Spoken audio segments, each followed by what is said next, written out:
These teams aren't finalized yet. We don't have the window hasn't closed yet, but based on the way things are, and based on how these clubs are currently structured, Rich, it'll start with you. Give me your top 4 and give me your bottom 3. Okay. Because lots of things can happen between now and the end of Mercato. I'll give you my bottom 3 first. I'm with Nima in terms of Spezia coming in dead last. I think EDF at Hellas is a shit show waiting to happen. So that they're 19th, and I'm gonna go Venezia at 18. I think Empoli just doing a little bit more this transfer window than Venezia, but I hope all 3 stay up. This is difficult for me. In terms of the Mercato, and I'm probably on my own, maybe at least in this chat. In terms of the best so far this Mercato, I think Roma and Milan have been the best so far in my eyes, and that could be very biased, but doesn't mean I'm making Roma in my top 4. My top 4, and this is very difficult for me, and this could change with a signing of a player here and there. But my top 4, number 4 at present. I'm going to go. This is tough for me. Inter. I'm going to go Inter number 4. Number 3, I am going to go Atalanta.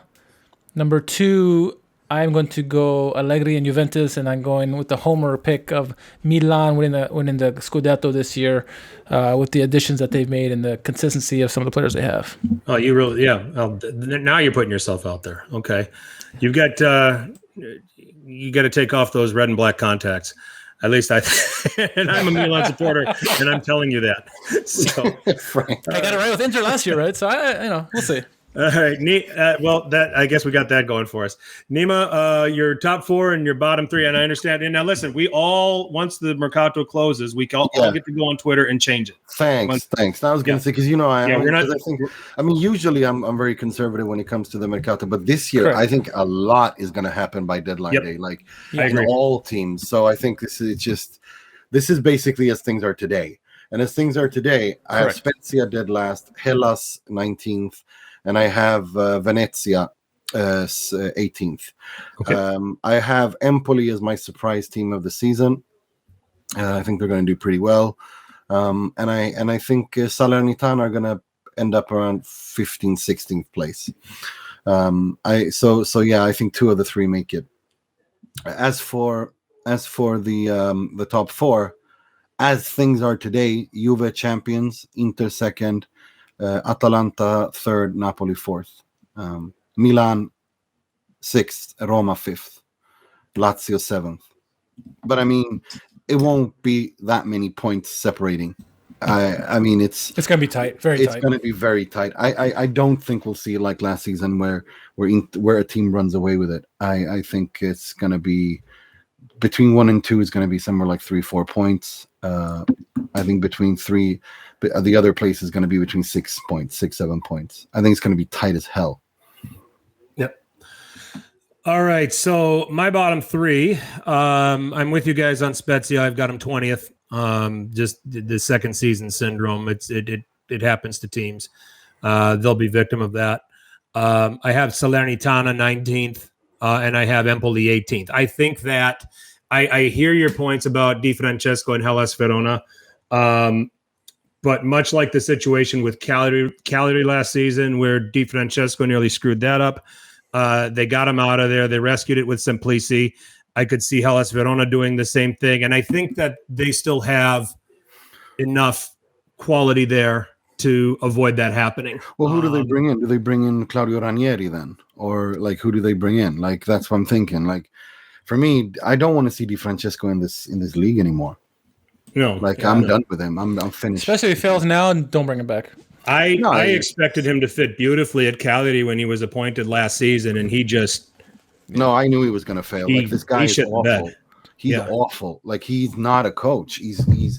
If you look at what he did at Sassuolo, it's because Sassuolo is a well-run club and it's had good players. At Roma, he did one good thing, which was that magical game against Barcelona, and then that's it. Other than that, it was just a complete shit show. Mm-hmm. And Cagliari was just Jesus.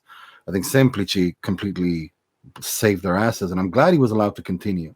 I think he deserves it. And I'm glad the Ballardini's at Genoa starting the season there. Yep. So I think that's good for them.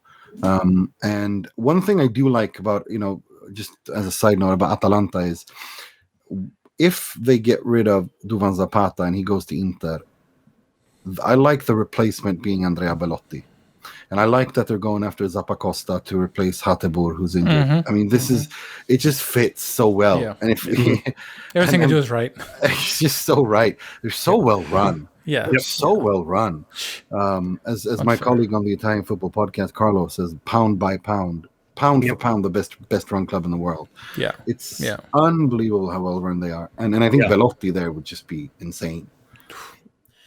Nima, you and I have the same top four currently as things stand. Mine's a little different. I have Napoli fourth under Spalletti. I have Inter third. I have Atalanta finishing second, and then I have Juve as my favorite to win the title.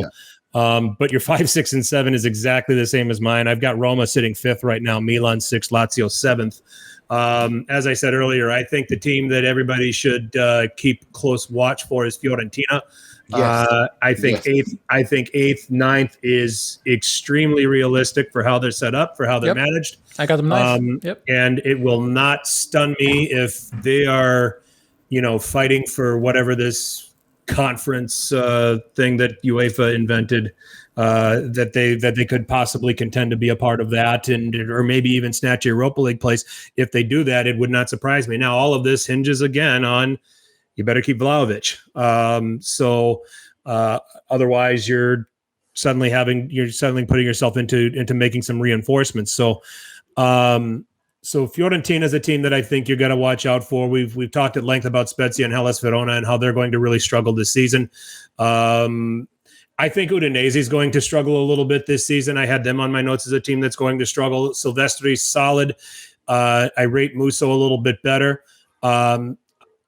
They've, in my opinion, not adequately displaced Rodrigo De Paul. I don't think anyone expected them to, but with what's left there, you could see them languishing around at the bottom. And I worry about will Sampdoria buy into Diversa as manager? That's another one that I'm going to keep a close eye on here in the opening weeks of the season. Diversa did great in his first stint at Parma, and then he left, and then Liverani completely screwed Parma up to the point where Diversa couldn't rescue it. And now he's getting the opportunity to replace Ranieri at Sampdoria. That one is going to be one that I'm going to keep a close eye on. How do Sampdoria respond to his style, to how he wants to play. So those are our top fours. Those are our bottom threes. We do get to change them once the Mercato closes. It's totally based on how the squads are currently structured. And finally,